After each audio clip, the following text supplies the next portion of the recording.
Welcome to the Master English Podcast. I'm Clara, and in this episode, we'll go over 15 tips to help you sound more like a native English speaker. Let's dive in. Hey everyone, and welcome back to the Master English Podcast.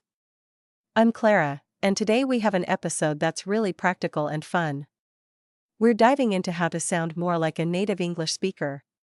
Not just fluent, but really natural. Exactly. I'm Jake, and what we've found is that many learners speak correctly, but they still sound a little off. And that's normal.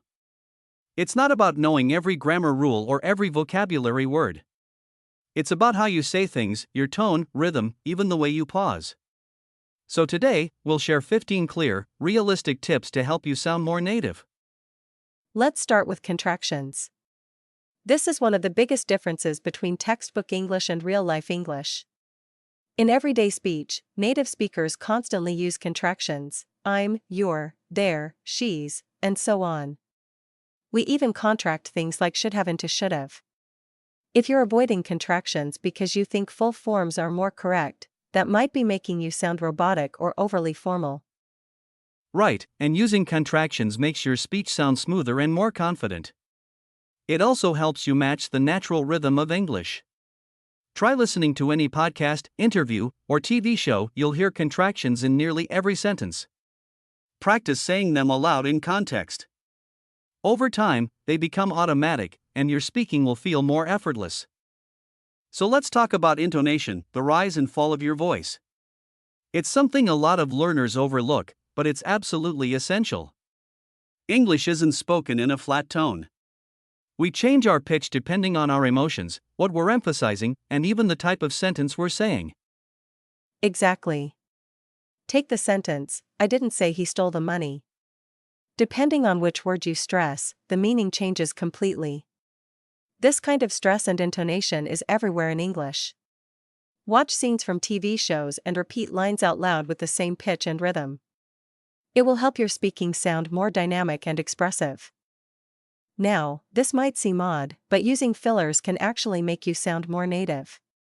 Words like I mean, and even like are part of how we speak when we're thinking or unsure. Yeah, they give you time to think without sounding awkward.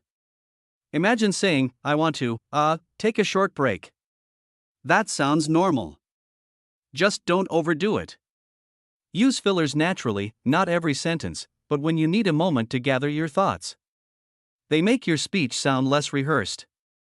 Idioms are expressions that don't always make literal sense, like kick the bucket or hit the nail on the head. They're part of what makes English colorful and lively. Absolutely.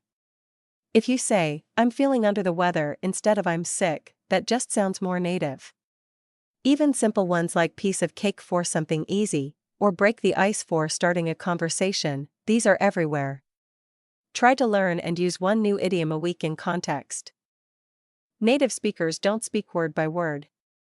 We speak in phrases or chunks.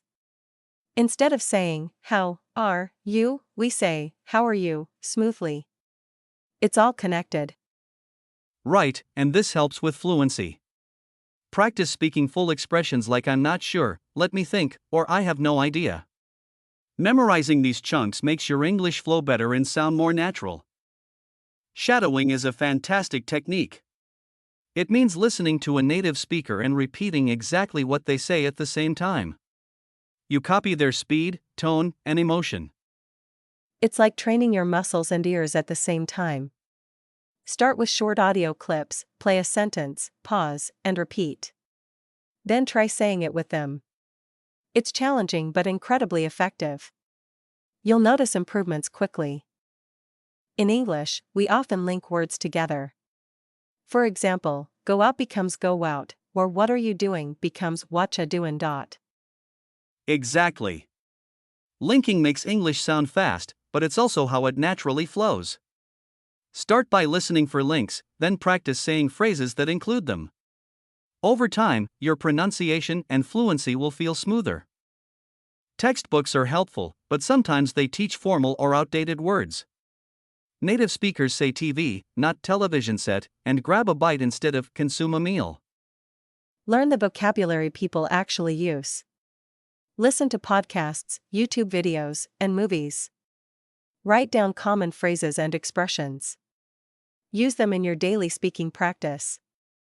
Native speakers don't always speak in full sentences. We say, sure, nope, kinda, exactly, or just Using these short, natural responses makes you sound more fluent and engaged. Try reacting to things in English throughout your day, even simple things like oh wow or that's cool. Fluency doesn't mean perfect grammar. Native speakers make mistakes too, especially when speaking quickly. What matters is being clear and confident. Exactly. Focus on getting your message across. It's okay to say, he don't know in casual conversation. You'll improve over time, but don't let grammar fears stop you from speaking. Phrasal verbs are everywhere in native speech. Things like give up, turn off, hang out, or take off. They can be tricky, but they're essential. Start with the most common ones and try using them in sentences. It'll boost your fluency a lot. Listening is key. Your brain needs to hear natural English often to pick up the rhythm and vocabulary. Even 10 to 20 minutes a day helps. Listen to podcasts, music, audiobooks, whatever you enjoy. Passive exposure builds intuition. English has a beat. Some words are stressed, others are quick.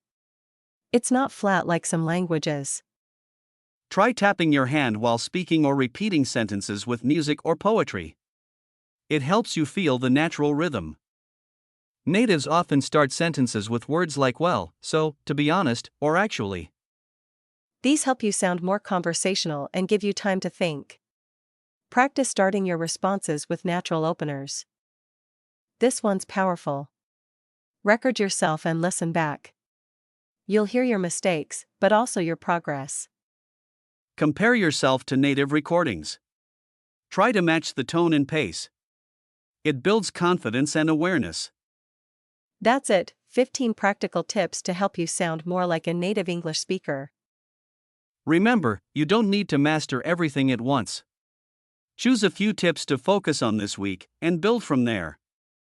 And if you found this helpful, please share this episode and follow our podcast for more English tips every week. Thanks for listening, and we'll catch you next time on Master English Podcast. That's it for today. I hope these tips help you sound more confident and natural. Don't forget to subscribe and share with others. Thanks for listening, and see you next time on the Master English Podcast.